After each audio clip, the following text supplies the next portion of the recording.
sadyang kulang ang lupa, pero pwede itong dagdagan sa pamagitan ng reclamation. Katulad ng ginagawa sa mga mauunlad na lugar katulad ng Singapore at Dubai. At kahit pa dito sa atin, sa Manila Bay, hanggang sa kasalukuyan. Ang tanong, nakabubuti ba talaga ito? Sa gitna ng Manila Bay mula sa ere, makikita ngayon ang mga tipak-tipak na lupa.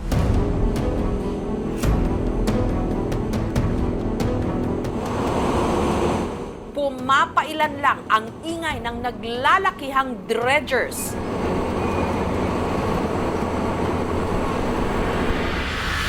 Maya't-maya rin ang paglalayag ng sea vessels na nagbubuga ng tone-toneladang lupa at buhangin.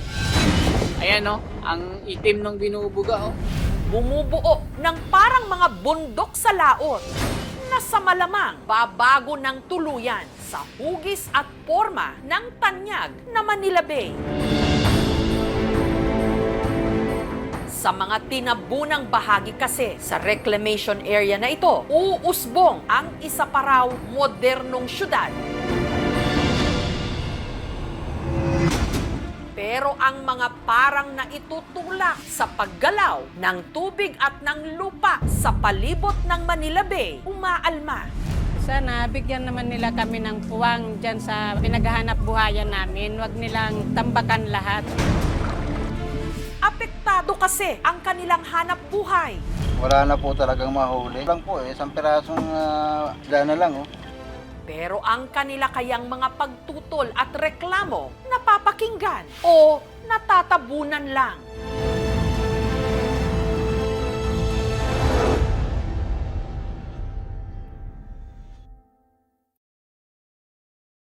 Sa mga malalaking proyekto, may nasasagasaang maliliit katulad ng mga mangingisda ng Las Piñas, Pasay, Parañaque at Cavite na apektado ngayon ng malawakang reclamation project sa Manila Bay.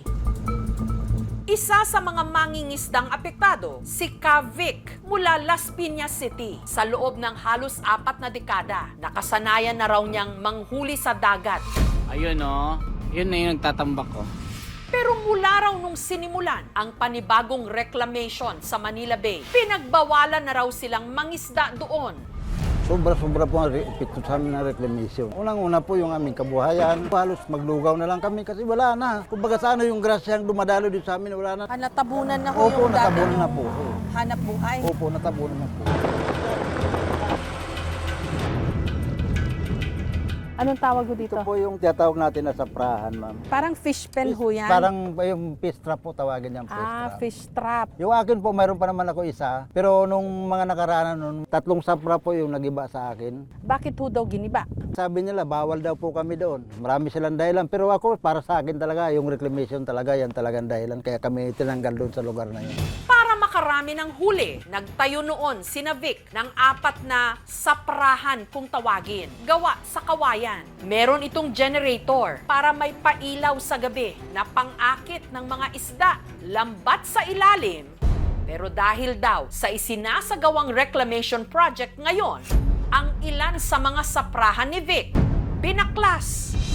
Dati raw, may mga 300 saprahan sa bahaging ito ng Manila Bay. Ngayon mabuti kung meron pang natitira, 30.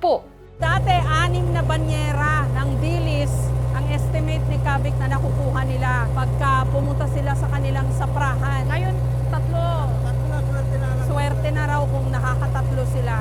Pati yung mga klase ng isda, marami nang nawala na itaboy o siguro na bulabog ng gusto dito sa reclamation. May binibigay ho ba naman na tulong para ho mabawi yung lugi sa saprahan? Sa amin po, wala akong naramdaman dito sa amin na binigay man lang na tulong. Sabi na, matagal na kayo nakinabang dyan. Sa amin naman sana, balak namin kagaya sa inyo, nagpapasalamat kami na kahit paano may labas namin yung mga gantong mga nangyayari sa amin. Yung, parang kami, pinaapi na kami ng gusto ng gobyerno natin. Sobra-sobra na halos. Binibay lang sa amin mga training, mga paggawa ng tinapa daw. Ano man gagawin, ano pa namin lulutuin na isda kung wala naman mahuli kami. Kaya si Vic sa dagat na muna ng Las Piñas pumapalaot ngayon. Pero kahit dito, ramdam na ang epekto ng reclamation. Yung dating agusan ng tubig, nawala na, naharangan na niya. Nung mga tambak. Opo. Ano ho ba epekto nun sa isda? Yung isda po, siyempre, maghanap yun ng may agos na tubig para makapaglangoy-langoy sila. Bukod din yun sa tambak na yun, yung ginagamit nila ng mga barko, sa sobrang ingay, siyempre, aalis talaga yung isda. Doon sa mga nagsasabi na kailangan kasi ng reclamation, kasi kailangan madagdagan yung lupa, kailangan yan patayuan ng mga bagong negosyo. So sinasabi ho nila sa pangkalahatan, mabuti raw yung reclamation na yan. Naku Ano po. masasabi nyo doon? Hindi po mabuti yung reclamation kasi po unang-una, pinipirwisyo natin yung kalikasan, saka yung kabuhayan ng mga mangingisda. Wala na. Halos mga 80% yung pagbagsak na ang kanilang kita at ganun din yung pagkawasak ng mga coastal area natin dyan. Turing namin dyan ay dilubyo sa mga mangingisda. Panahon pa lang daw ng mga Kastila, meron ng mga isinagawang reclamation project dito sa Pilipinas. Noong dekada 70 naman, nireclaim ang nasa 660 na hectares ng Manila Bay para sa tinatayuan ngayon ng Cultural Center of the Philippines Complex, ilang malls at business districts. Pero taong 1993, ipinasa ng siyudad ng Maynila ang City Ordinance 7777 na siyang nagbabawal sa anumang klase ng reclamation sa Maynila. Pero nitong 2011, napawalang bisa yon. Pero nito lang nakaraang taon, ipinahinto ni Pangulong Bongbong Marcos Jr. ang nasa mahigit 20 reclamation projects sa Manila Bay, habang ang DENR inatasang gumawa ng pag-aaral o ng cumulative impact assessment kung ano ang magiging epekto ng malawakang reclamation sa kalikasan. Sa inisyal pa lang na resulta ng pag-aaral ng DENR na pag-alaman ng napapabagal ng reclamation project ang daloy ng tubig sa Manila Bay na may epekto sa pangingisda. Gayunman, matapos lang ang 3 buwan, muling nabigyan ng go signal ang 2 sa mahigit 20 reclamation projects. Isa rito ang 265 hectare na Pasay Harbor City Reclamation Project para raw sa isang modernong waterfront city, at ang pangalawa, ang 360 hectare Pasay Reclamation Project naman para raw sa eco-friendly commercial at residential spaces. Bumaba kami sa isa sa mga tumpok ng lupa sa gitna ng Manila Bay. Wala ho tayo sa kung anong beach, kundi nasa gitna ho tayo ng Manila Bay. Ganito ho yung sitwasyon ngayon dito. Itong mga buhangin po na tumpok-tumpok na nakikita ho dito, ito ho ay part ng reclamation project mula Manila hanggang Pasay. Lahat po yan parte ng reclamation project. Kulang pa raw ho yung lupang yan para patayuan ng negosyo, ng mga dagdag na gusali. Kaya nagre-reclaim pa ho sila.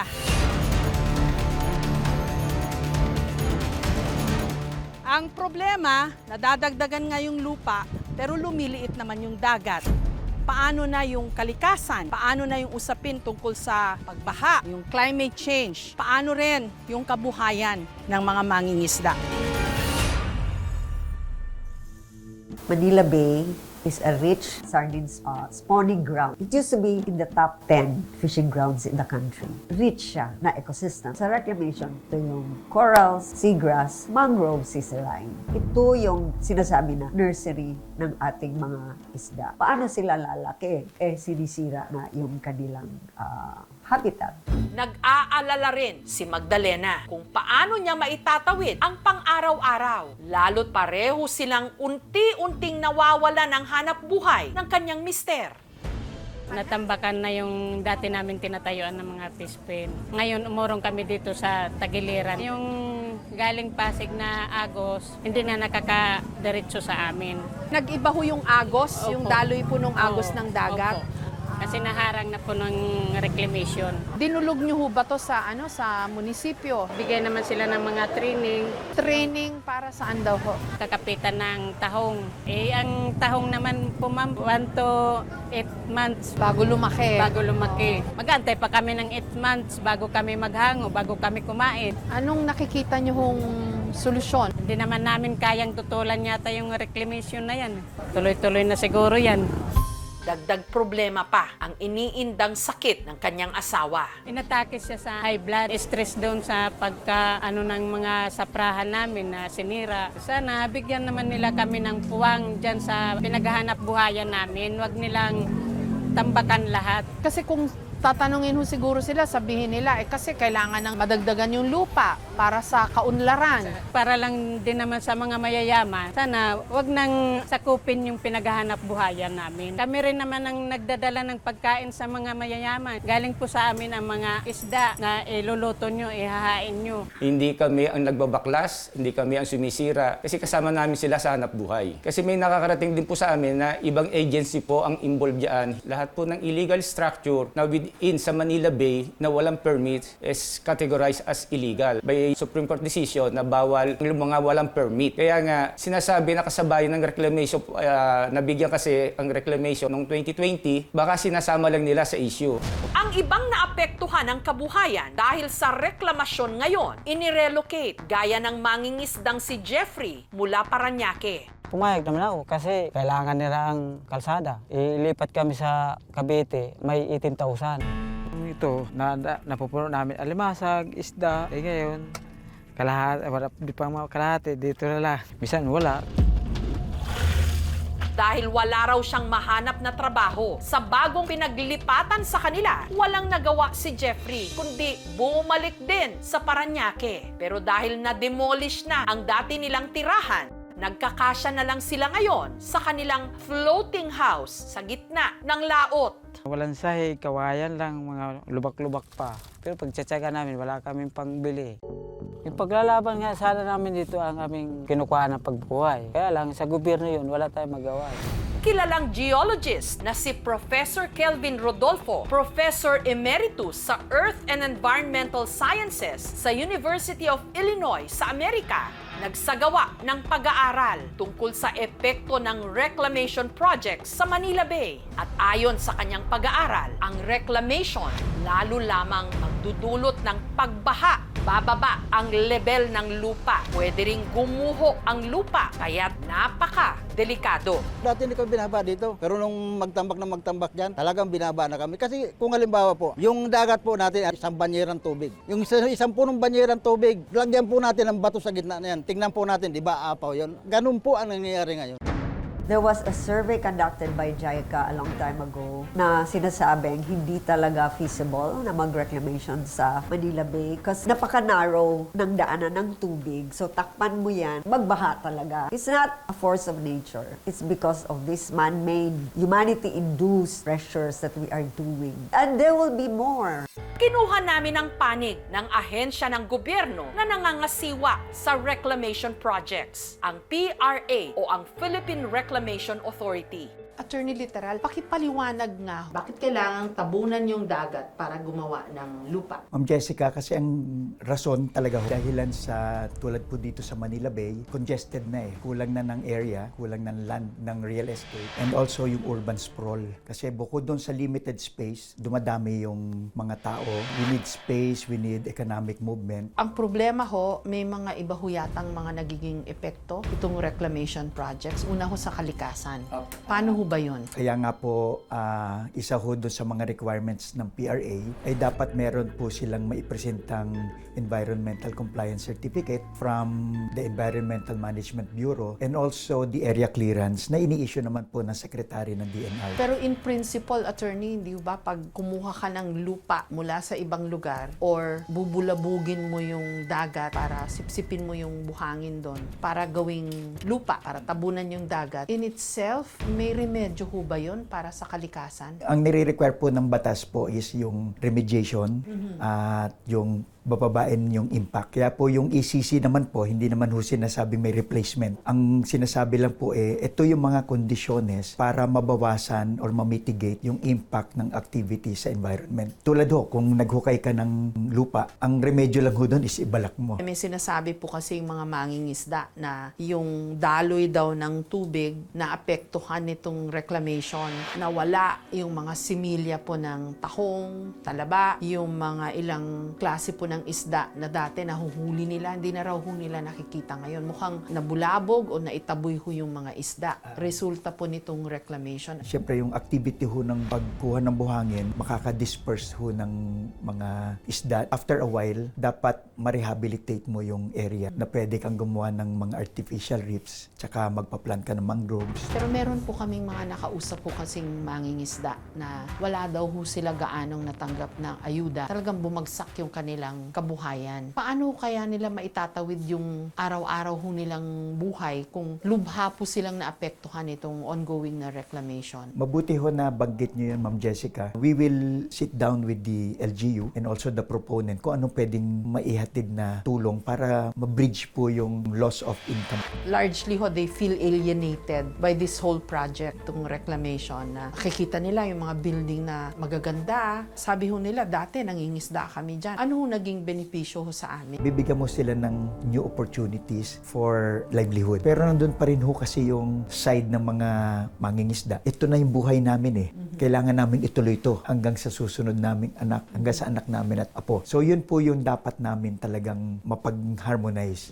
Kasi ang ibibigay po kasi ng reclamation talaga, it's a new opportunity ng trabaho but totally different from dun sa kanilang kinagisnan, which is pangingisda. Kailangan talagang pakinggan yung mga hinaing ng ating mamamayan, lalo na yung mangingisda. Kasi yung kabuhayan nila ay ang karagatan. Suportado sila mismo ng saligang batas na dapat ang ating tinatawag na municipal waters dapat sa kanila.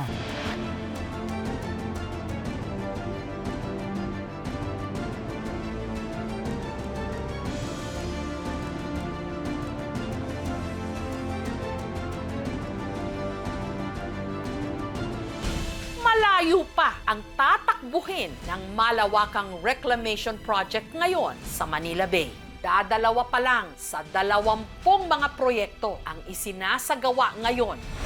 Pero ngayon pa lang, kitang-kita na ang epekto nito sa kalikasan at sa kabuhayan ng mga mangingisda. Paano pa kaya kung susunod na ang iba pang mga katulad na proyekto?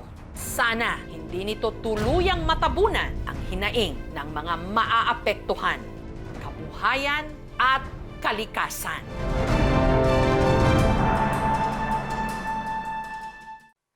Thank you for watching, mga kapuso. Kung nagustuhan niyo po ang videong ito, subscribe na sa GMA Public Affairs YouTube channel. And don't forget to hit the bell button for our latest updates.